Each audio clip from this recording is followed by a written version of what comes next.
मैं बिना किसी विलंब के सबसे पहले लोकप्रिय सांसद हम सबके नेता आदरणीय चौधरी जयप्रकाश जी से निवेदन करूंगा अपनी बात को रखें। आजा चौधरी,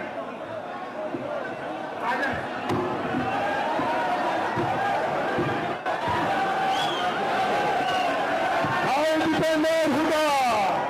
भाई आवाज मेरी कुंडली से जोर से नारा लगाओ। ये सब पहले नीचे कर लो भैया।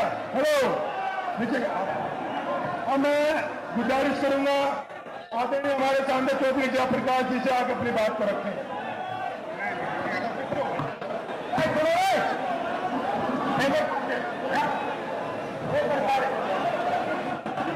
साथियों, जिससे बैनर खड़े रह गए वो समझो कि उससे जो ऑब्जर्वर आए हुए हैं हमारे यात्रा के, ऑब्जर्वर साहब को क्यों नाराज कर रहे हो? प्रदीप चौधरी वाले भी नीचे कर लो, सतपाल वाले भी नीचे कर लो भाई, विकास वाले कर लो भाई, चाहने हो तुम? अरे नीचे कर लो इनको। क्या दिखेगा पीछे? इन्हें नीचे करो पहले, फिर भाषण देंगे। पहले इनको नीचे करो।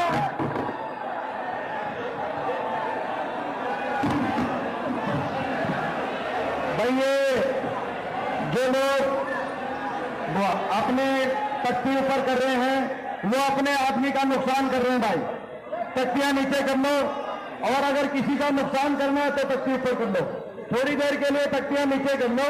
बहुत लोग बैठे हैं, देख ली सबकी तख्ती भी देख ली, सब कौन कितने आदमी, हमने सीआईडी की भी रिपोर्ट है, सब कुछ आ गया। अब तख्तियां नीचे कर लो। कोई अगर तख्ती ऊपर करेगा तो वो उस आदमी का नुकसान करेगा। अगर कोई किसी का नुकसान करना चाहे तो ही तख्ती ऊपर करो। थोड़ी देर आपस में मिलकर आराम से। बहुत ही सम्मान के योग इस हरियाणा मांगे हिसाब यात्रा के संयोजक, इस देश में सबसे छोटी उम्र में 5वीं बार के लोकसभा सदस्य हमारे नौजवान भाई दीपेंद्र सिंह हुड्डा जी इस यात्रा के ऑब्जर्वर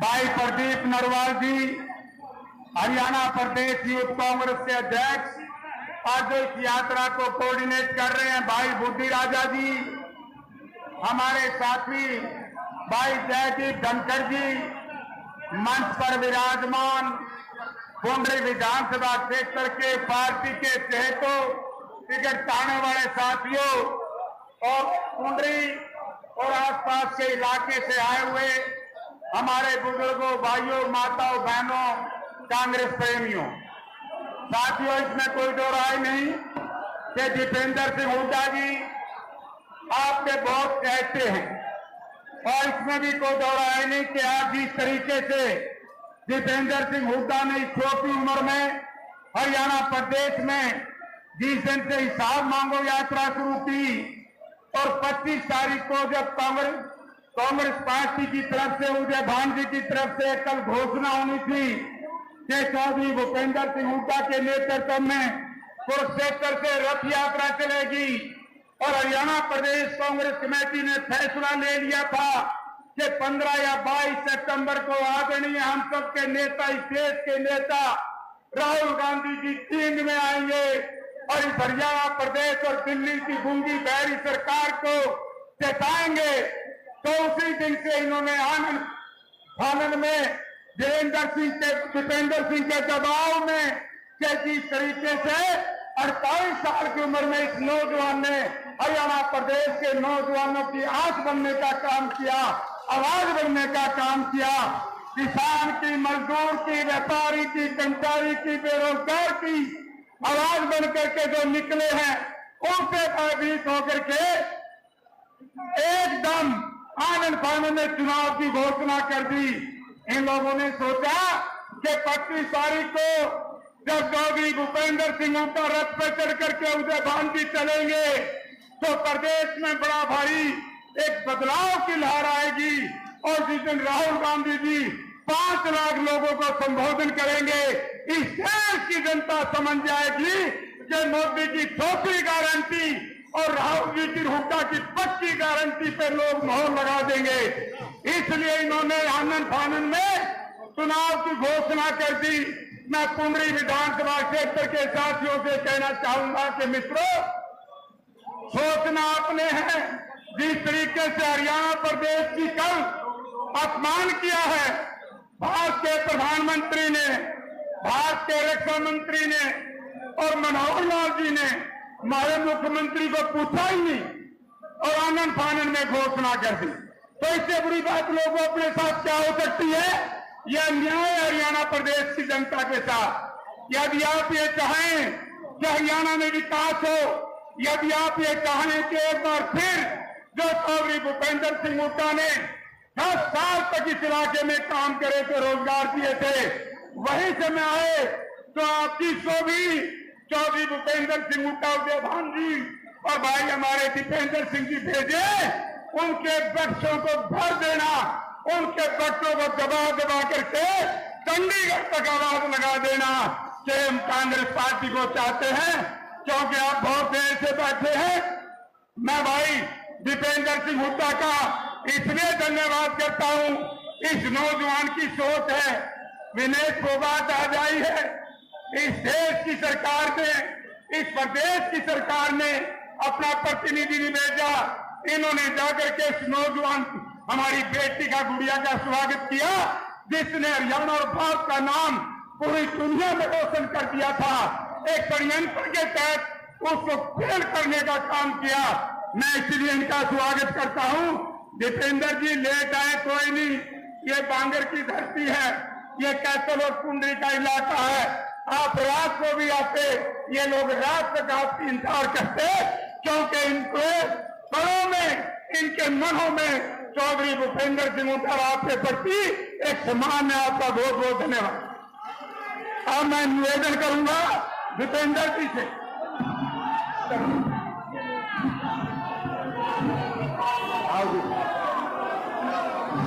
कांग्रेस पार्टी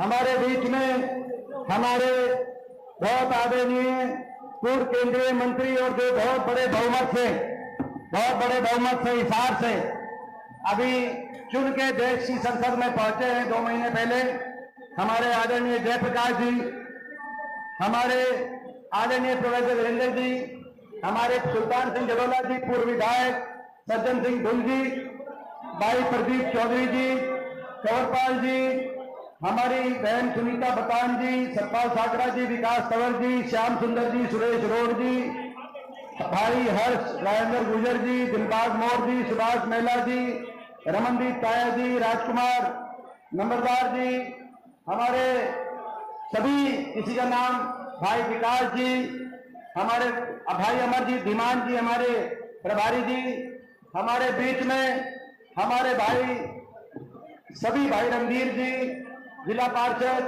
हमारे बीच में सभी, किसी का नाम रह गया हो तो, क्योंकि इतनी बड़ी अनाज मंडी प्रधान जयप्रकाश जेपी जी, क्योंकि इतनी भीड़ भड़के में, और एक रैली नीचे है और एक रैली स्टेज पे भी हो रही है कि नहीं हो रही स्टेज पे एक, और भाई मेरे जाम भी लग रहा है, जाम मंडी के चारों तरफ भी है और जाम स्टेज पे भी है। तो ये आप सब पिता तुल्य बुजुर्ग नौजवान साथी, माताएं, बहनें, आज सबसे पहले मैं आपसे इस बात के लिए क्षमा मांगता हूं कि आज लेट आपके बीच में आए। आज जब से ये हरियाणा मांगे अभियान यात्रा शुरू करी है, आज 35वां हल्का, पुंडरी हल्का 35वां हल्का, 34 हल्के करके मैं आपके बीच में मैं आया हूं। लेकिन आज देर से इसलिए आए क्योंकि जैसे बता रहे थे कि हमारी खिलाड़ी बहन विनेश फोगाट, आज उनका वतन वापसी थी, एयरपोर्ट पे पहुंची, उनके मान सम्मान में हम गए। आज से 4-5 दिन पहले जो हमारे भाई नीरज चोपड़ा हैं, उनके घर कांदा गांव में, पानीपत में, उनके घर, उनके परिवार को बधाई देने के लिए जिस दिन उनका मेडल आया था, मैं उनके घर भी गया। बड़े दुर्भाग्य की बात है कि सत्ता पक्ष की तरफ से ना तो कोई वहां दिखा, ना नीरज चोपड़ा जी के हमारे गांव में उनके घर पे कोई सत्ता पक्ष की तरफ से, सरकार की तरफ से कोई दिखाई दिया, ना एयरपोर्ट पे आज कोई दिनेश फोगाट का हौसला बढ़ाने के लिए सरकार की तरफ से दिखाई दिया। खैर वो बात अलग है, उस बारे में तो हम बाद में बात करेंगे। लेकिन आज आपके बीच में थोड़ा लेट जरूर आए, इसलिए थोड़ा बोल के और फिर जो जिस काम के लिए आए पद यात्रा चलेंगे। 10 साल बीजेपी ने हरियाणा का भट्टा बिठा दिया कि नहीं बिठा दिया, मैं आपसे पूछना चाहता हूं। 10 साल बीजेपी की सरकार से, खट्टर दुष्यंत सरकार से, नायब सरकार से, इस बीजेपी की सरकार से ठीक लिए या कसर बाकी रह रही है, अभी बताओ। और इसीलिए हम इनसे हिसाब पूछ रहे हैं। आपको याद होगा 1.5 महीने पहले अभियान शुरू किया था, तब कांग्रेस ने इनसे 15 सवाल पूछे थे और इस अभियान को लेकर मैं घर घर में निकला था। 1.5 महीने से दिन रात पद यात्रा के माध्यम से सवाल हम उनसे पूछ रहे हैं। बड़े सीधे सवाल थे कि 10 साल के बाद, बीजेपी की सरकार के बाद जो हरियाणा विकास में, खुशहाली में नंबर 1 हुआ करता था, आज वो हरियाणा बेरोजगारी में नंबर 1 क्यों हो गया? क्यों हरियाणा का नौजवान आज विदेशों में पलायन पे मजबूर हो गया? घर बार बेचकर, उधार लेकर, डोंकी के रास्ते, जान हथेली पे रख के विदेशों में मजदूरी करने पे मजबूर क्यों हो गया? हो गया कि नहीं हो गया, मैं आपसे पूछना चाहता हूं। हरियाणा का नौजवान आज हरियाणा में भविष्य नहीं दिख रहा। देश में सबसे ज्यादा बेरोजगारी, देश में सबसे ज्यादा नशा, आज पंजाब से भी ज्यादा नशा हरियाणा में क्यों हो गया? हम इन सरकार से पूछना चाहते हैं। देश में सबसे ज्यादा अपराध, सबसे ज्यादा क्राइम आज हरियाणा में क्यों हो गया? देश में सबसे ज्यादा महंगाई, सबसे महंगा डीजल, पेट्रोल, रसोई गैस का सिलेंडर, सबसे ज्यादा वैट, क्योंकि अर्थव्यवस्था चौपट हो गई। 70,000 करोड़ का कर्जा होता था हरियाणा पे, 10 साल में 4.5 लाख करोड़ का कर्जा इस सरकार ने पहुंचा दिया। कोई काम तो भलाई का किया नहीं, लेकिन हरियाणा को विकास की पट्टी से उतार दिया। सबसे ज्यादा महंगाई हरियाणा में। नारा उसके बाद देते हैं, क्या नारा देते हैं? Non stop Haryana. नारायण सिंह जी कल चंडीगढ़ में प्रेस कॉन्फ्रेंस करके कह रहे थे, मेरा नाम लेके कह रहे थे कि दीपेंद्र जी हिसाब मांग रहे हैं, हम तो नॉन स्टॉप सरकार दे रहे हैं लोगों को, नॉन स्टॉप। सही बात है नायक जी, मुख्यमंत्री जी नॉन स्टॉप तो दे रहे हैं, लेकिन नॉन स्टॉप क्या दे रहे हैं? बीजेपी 10 साल की सरकार मतलब नॉन स्टॉप बेरोजगारी, नॉन स्टॉप महंगाई, नॉन स्टॉप भ्रष्टाचार, नॉन स्टॉप नशा, नॉन स्टॉप अपराध, ये नॉन स्टॉप आप दे रहे हो। और अगर फुल स्टॉप लग गया तो विकास पे फुल स्टॉप लग गया, गरीब आदमी की योजनाओं पे फुल स्टॉप लग गया। 100 गज के प्लॉट की स्कीम हमारे समय थी गरीब आदमी के लिए। मैं पूछना चाहता हूं, पुंडरी हल्के के किसी गांव में किसी गरीब को 10 साल की बीजेपी की सरकार में 100 गज का प्लॉट मिला? भाई मैं पूछना चाहता हूं आपको। फुल स्टॉप लग गया 100 गज के प्लॉट पे, फुल स्टॉप लग गया मकान पे। इंदिरा आवास योजना के मकान आया करते, मकानों के फॉर्म भरवाए मगर मकान नहीं आए। पीने के पानी की टंकी टूटी और पानी के मुफ्त कनेक्शन की इंदिरा पेयजल योजना के नाम से एससी परिवारों के लिए स्कीम थी, उस पर फुल स्टॉप लगा दिया। पीने के पानी की टंकी टूटी तो मिली नहीं, मगर गरीब परिवारों को आपने बिजली पानी के बिल पकड़ाने का काम किया। आपने किसान के सम्मान पे फुल स्टॉप लगा दिया। आपकी सरकार ऐसी सरकार साबित हुई, काम कुछ किया नहीं, लेकिन हर वर्ग का अपमान, 750 किसानों की जान की कुर्बानी लेने वाली, अगर देश के इतिहास में लिखा जाएगा काले अक्षरों में, 75 साल में 750 किसानों की जान की कुर्बानी लेने वाली अगर कोई सरकार साबित हुई तो ये बीजेपी की सरकार साबित हुई। आज तक सहानुभूति के दो शब्द बीजेपी के किसी नेता के मुंह से नहीं निकले किसान के लिए। क्या वो किसान देश का हिस्सा नहीं थे? हमारे सरपंचों पे लाठियां बरसाने वाली सरकार, कर्मचारी ओल्ड पेंशन स्कीम मांगने गए तो कर्मचारियों पे लाठी चलाने वाली ये सरकार, हमारी बेटियां अपने लिए इंसाफ मांग रही थी। क्या कसूर था दिनेश फोगाट का? क्या कसूर था साक्षी मलिक का इन बेटियों का? ये केवल ये कह रही 6 ओलंपिक विजेता बेटियां कह रही थी हमारे साथ गलत हुआ। 6 महीने तक दिल्ली की सड़कों पर बिठाए रखा, सब दिल्ली की सड़कों पर घसीटवाने का काम किया गया इन बेटियों को जो ओलंपिक में मेडल लेके आई हैं। लेकिन एफआईआर तक दर्ज नहीं करी। सुप्रीम कोर्ट ने जज के आदेश पर एफआईआर दर्ज करी। ये वही बेटियां हैं जिनके मेडल आते हैं तो इनको टेलीफोन करते हैं। दिल्ली में बड़े बड़े मंत्री, सारे मंत्री टेलीफोन करते हैं, लेकिन 6 महीने तक किसी मंत्री को इनका टेलीफोन उठाने की फुर्सत नहीं मिली। और अहंकार इतना कि बाबा साहब के संविधान को तोड़ने की बात करने लगे। बोला 400 पार, 400 पार, बोला बाबा साहब के संविधान को तोड़ेंगे। और मैं कहना चाहता हूं, ये बीजेपी वालों को 400 पार की तो हवा निकाल दी। आपकी अल्पमत की सरकार आ गई, जैसे हरियाणा में अल्पमत की सरकार है, देश में भी अल्पमत की सरकार आ गई 240 में। और जब हमारे सारे सांसद गए संसद में, आपने देखा होगा, तो हमने जब शपथ ली विपक्ष के सांसदों में, तो हमने शपथ लेने के साथ एक नारा दिया, जय संविधान। बीजेपी वालों को बड़ी तकलीफ होती थी जब हम बोलते थे जय संविधान। और उसके बाद स्पीकर साहब की तरफ से कहा गया कि जय संविधान बोलने की कोई जरूरत नहीं है। आपने देखा होगा देश की संसद में 550 सांसदों में मैं अकेला ही तो था, अकेला भले था, लेकिन मैं खड़ा हुआ और मैंने कहा कि स्पीकर साहब ये देश तो जय संविधान से चलेगा, इस पे किसी को आपत्ति नहीं होनी चाहिए। आपने सुना होगा। और उसके बाद बोला, स्पीकर साहब ने क्या कहा उसके बाद बोला बैठ जाओ। कहा कि नहीं कहा? आपने देखा, किस चीज ने देखा? हाथ आगे बताइए भाई। कहा कि भाई बैठ जाओ, बोला बैठ जाओ। मैं कहना चाहता हूं बीजेपी वालों को, आप हमें तो कह सकते हो बैठ जाओ, लेकिन ये देश का संविधान, बाबा साहब का संविधान है, इसको बैठने नहीं देंगे। मैं बीजेपी वालों को कहना चाहता हूं, ये इसको